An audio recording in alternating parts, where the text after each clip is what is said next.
Di sini saya akan menjelaskan tentang perkembangan kognitif peserta didik. Di sini ada 5 sub. Yang pertama adalah definisi perkembangan kognitif. Kedua, karakteristik proses dan keterampilan kognitif, komponen keterampilan kognitif. Keempat, faktor yang mempengaruhi perkembangan kognitif peserta didik. Dan yang kelima adalah implikasi perkembangan kognitif peserta didik. Baik, yang pertama saya akan menjelaskan tentang definisi perkembangan kognitif.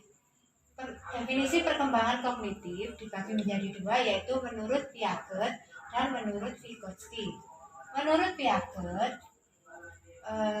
definisi perkembangan kognitif adalah anak belajar secara bertahap.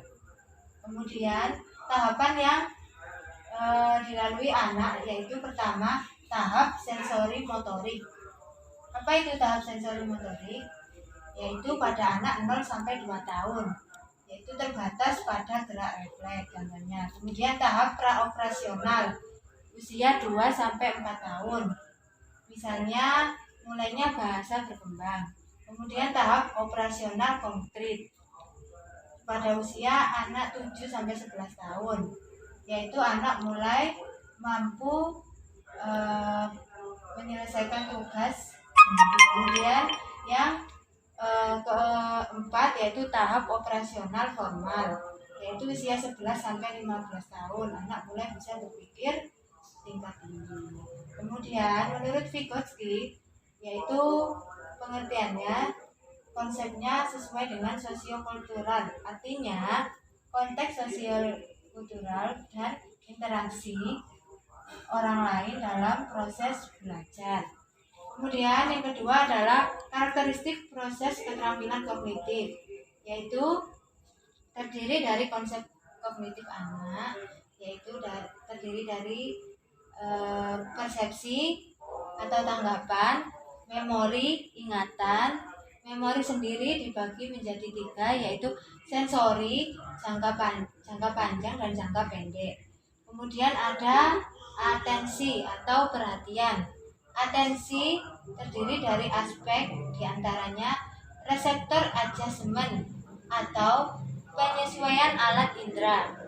Yang kedua, postural adjustment atau penyesuaian sikap tubuh, dan muscle tension atau tegangan otot, dan central nervous yaitu penyesuaian saraf pusat. Dan yang terakhir yaitu increased yaitu objek perhatian.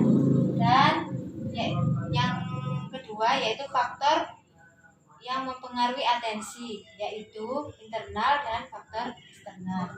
Kemudian yang ketiga komponen keterampilan kognitif, yaitu pertama metakognitif, yang kedua strategi kognitif, gaya kognitif dan pemikiran kritis. Untuk metakognitif itu sendiri yaitu terdiri dari pengetahuan kognitif dan aktivitas kognisi. Menurut John Flawell, terdiri dari variabel individu, variabel tugas, variabel strategi. Kemudian strategi kognitif terdiri dari jenisnya. Yang pertama adalah chunking, artinya mengorganisasi materi secara sistematis. Spatial artinya menunjukkan hubungan satu dan yang lain. Yang ketiga multipurpose, artinya dipakai untuk berbagai tujuan. Yang ketiga gaya kognitif, yaitu penggunaan fungsi kognitif, dan yang keempat adalah pemikiran kritis. Untuk sub yang keempat yaitu faktor yang mempengaruhi. Pertama, faktor hereditas, yaitu anak memiliki sifat semenjak lahir atau dalam kandungan.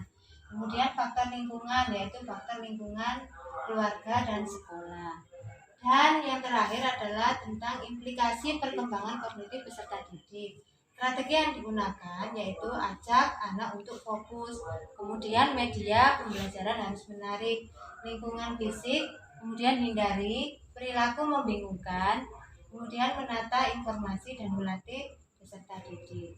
Dan upaya yang dilakukan guru yaitu strategi belajar yang sesuai, kemudian memberikan pelatihan, menunjukkan strategi, mengidentifikasi situasi, memberikan kesempatan belajar, dan mengevaluasi hasil belajar sendiri. Nah, itu tadi peta konsep yang saya buat dan saya jelaskan. Saya akhiri. Assalamualaikum warahmatullahi wabarakatuh.